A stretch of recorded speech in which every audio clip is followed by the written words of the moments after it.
Mr. President, members of the Board of Trustees, honored guests, ladies and gentlemen, family, and friends. I stand here today humbled by the contribution people like you have made to my life.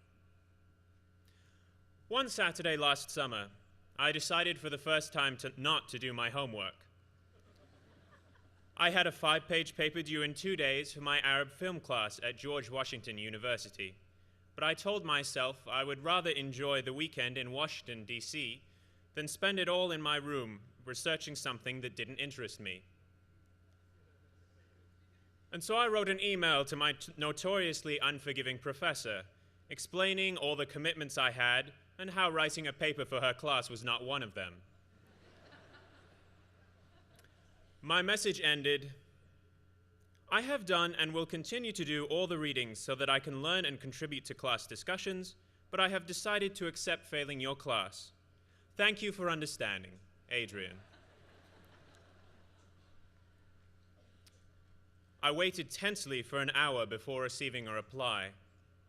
It read, "What is this? I was not able to open it. Please advise."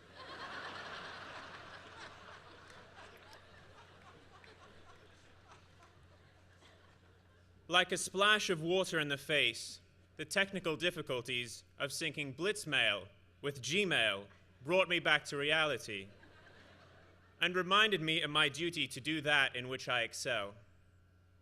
My destiny has, and always will, consist of me spending sunny Saturday afternoons inside, writing papers. Fellow members of the class of 2010, I stand before you today as one of our valedictorians, not because I deserve to be, but because somehow I was chosen for it. Success for me has meant receiving A's in classes, and though some graduate schools and employers may consider this a supreme achievement, I look into the crowd today, and I see colleagues whose success is not just as students, but as friends, as mentors, and as activists humble and inspire me.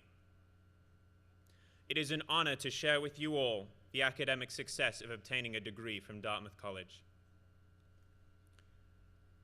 As we walk across this stage today, we leave this particular success complete. It is one of a series of successes in our lives, but it is unique. We don't usually get plaques or certificates for what we accomplish as family members or as role models. Today, we will take home a tangible diploma as proof of what we have achieved. And so let us use this to our advantage. Let us promise ourselves today that every time we handle our diploma, every time we see it hanging on the wall, we remember that the words were printed on that paper with the hard work of our professors, the encouragement of our family and friends, and the support of the staff who keep this college running. And we remember that it was signed with the diligence, the passion, and the courage it took us to get to this point.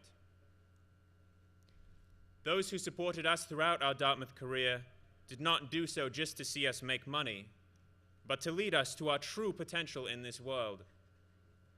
The effort we have expended must not simply allow us to live comfortable lives, but to enable us to continue challenging ourselves and working for excellence in everything we do. Over half of our education was financed through the contribution of others who will not ask for the money back. What they can ask is for us to encourage others to reach their potential and inspire them through our own example. For someone else, the equivalent of an A in one of our courses is a month of providing for a child's needs. Obtaining a reasonable wage and benefits after years of campaigning is a fellow human's equivalent to our walking across this stage. To fail to realize this and support such accomplishments would be to forget what everyone else did to make sure we could be here today. That our printed diploma always remind us of our duty to ensure others achieve the success they are destined to achieve. Thank you.